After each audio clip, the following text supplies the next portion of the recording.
Let's talk about WordPress full site editing, or FSE, and specifically how block theme styles work. This is the system that controls how your entire website looks and feels. In WordPress block themes, styles act as your site's visual design system. Instead of relying on traditional CSS files or the customizer, most of these styles are managed through the Styles panel in full site editing. In simple terms, block theme styles let you control how your entire site looks using a visual interface instead of writing code. Block theme styles control the global design of your website. This includes typography, like fonts and sizes, colors for backgrounds and text, layout spacing, like padding and margins, button styles, and even the default appearance of blocks like headings and images. The key thing to remember is that these styles apply across the entire website. In classic WordPress themes, styles were handled with CSS files and the customizer, which made them harder to visualize and often required developer knowledge. With block themes, styles are controlled visually in the Styles panel. You get an immediate live preview and you don't need to write code, although WordPress is still generating CSS behind the scenes. You can control many things with the Styles settings. First, typography. You can change font families, size scales, and line spacing. For example, you could make all headings use a bold sans serif font. Second are colors. You can adjust background text, links, and buttons. For instance, you could change all buttons from blue to green across the entire site. Third is layout. You can control content width, spacing between blocks, and padding. This helps create a cleaner, more modern design. And finally, block defaults. You can define how elements like headings, paragraphs, buttons, and images look by default. For example, you could make all buttons rounded automatically. There's an important distinction between global and local styles. Global styles are set in the Styles panel and affect the entire website. They override the theme's default settings. Local styles, on the other hand, are applied to individual blocks, and these only affect specific elements, like customizing one special button or image without changing everything else. Even though everything looks visual, WordPress is still using code behind the scenes. It stores your design settings in a file called theme.json, and from that, it automatically generates CSS. So while you're not writing code directly, you're still learning core CSS concepts in a more visual way. This approach is important because it teaches design consistency across an entire website. It also introduces the idea of global design systems, which are widely used in modern web design. And it reflects real-world workflows that designers and developers use every day. Here's a simple way to think about it. The Styles panel is like your design system controls. Blocks are your building pieces, and your website is the final assembled layout. It's similar to Legos. You're adjusting the rules of how the pieces look and behave instead of rebuilding each page from scratch. To wrap up, block theme styles give you a visual way to control your entire website's design system, including fonts, colors, spacing, and layout. No need to write CSS directly. Now let's jump into WordPress and see how we can control the overall styles for our website. I'm already using a block theme called Frost. I'm going to go into the editor and we'll navigate to the Styles pane. Keep in mind that this is going to control the overall or global styles on our web page.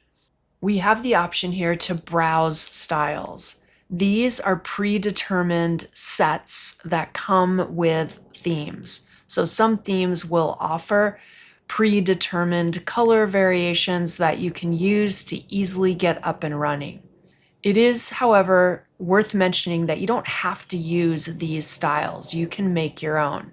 I'm going to click the Browse Styles to go back to the default area, and instead of browsing these default styles, we're going to set our own styles. We'll start off by going into typography. This is where we can adjust the global font family that's being used on the website. Instead of using this outfit font, I'm going to select a different font. From here, you can select any fonts that have been uploaded into your site. If you don't see the font that you like, so this particular theme only comes with this outfit font, you can either upload or install fonts. I'm going to go to Install Fonts, and I'm going to connect to Google Fonts. This will allow me to access any of the Google fonts. I know that I want to use a font called Lato, so I'm going to search for that, and here it is, and this font comes with 10 variants. I'm going to pick the variants that I want to use, so I'm going to get the 300, the 400, I'll get 700 and 900, and I'm also going to get 400 italic. I'll go ahead and click Install, and as you can see, my fonts were installed successfully. If you want to install any other fonts, which in my case I do, I'm going to go ahead and search for that font too. So I know that my fonts are available because they are fonts that Google has available for free. So I'm going to get this script font called Allura, and I'll install that as well. And as you can see, the fonts were installed successfully. I'll close this font pane, and now I have some other options available in my font section. I'll go to text, and we're going to change this from outfit to Lato, and you can see that that's going to update in the preview window. You can choose the default font size and the appearance of the font along with line height and letter spacing. I will leave those options as they are. I'm going to click the back button. I'm going to go to links, and I also want to use Lato. So I'm going to set that so that my links display in the same way. I'll click the back button, and we'll go to headings. And for headings, I'm going to switch these all to Lato. This is going to be my default font. I do want to use that Allura font, but that's going to be only under special circumstances. I'll go ahead and click the back button. And then we have captions. And for captions, I'm going to use Lato, but I am going to change the appearance to be regular italic. And then I'll click the back button. And finally, we'll go to buttons. And for buttons, we're going to also use Lato. You can see that this updates. I'm going to change the appearance to regular so they're slightly more bold. And then I'll click the back button. You can also set font size presets if you want to change any of these numbers, but I'm going to use what's already here. I'll click back twice. Then I'm going to go into colors. So here is the current color palette. Once again, we can edit the color palette and come up with our own colors, which is what I'm going to do. So I'm going to click Edit Palette, and I want to edit the palette that is here. So I'm going to make my own custom palette.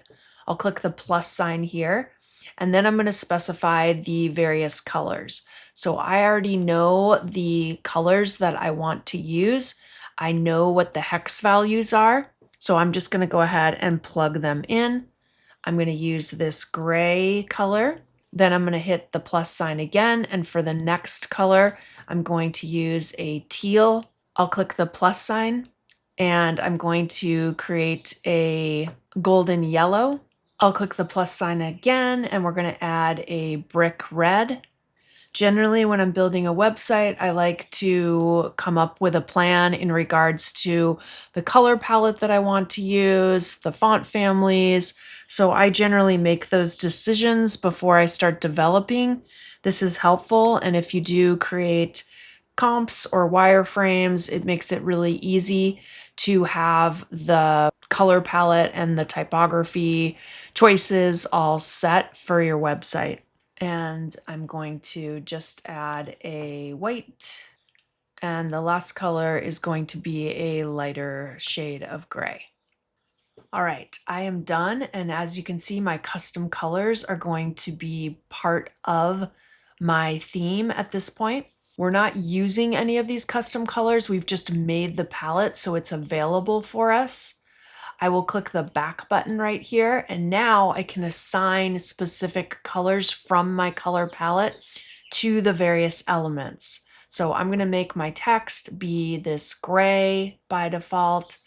My link colors are going to be the teal color. Captions are going to be the same gray.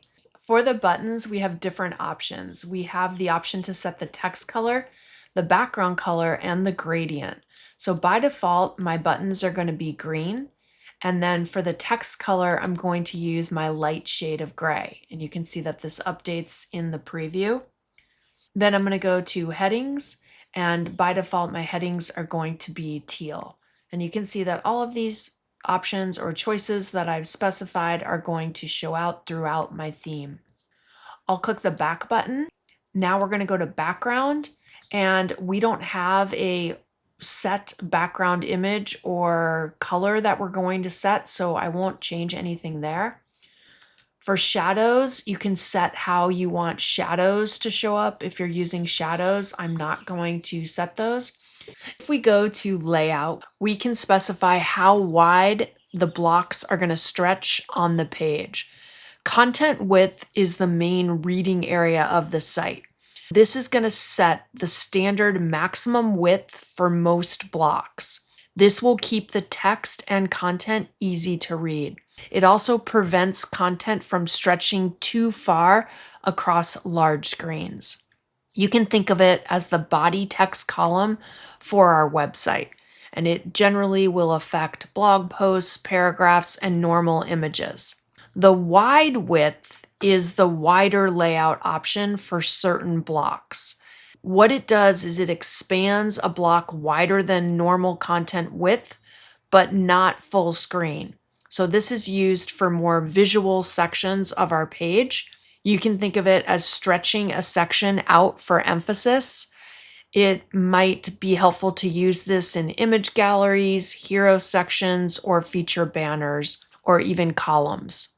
You can think of content width as writing inside of a notebook and wide width as stretching across most of the page. Some themes also have full width, which will stretch across the entire table. We'll go ahead and leave these as they are, but if we need to make adjustments to them later, we can always come back. So now I've customized my styles, and you can see that my preview here has updated based on the typography, colors, and other settings that we've modified. These are global settings, so I'm going to go ahead and just click Review One Change. It's going to let me know, hey, there are these changes. I'm going to click Save. And now if we go back to the front end of our website and refresh, you can see that the changes that we've specified are going to preview and show up on all of our pages.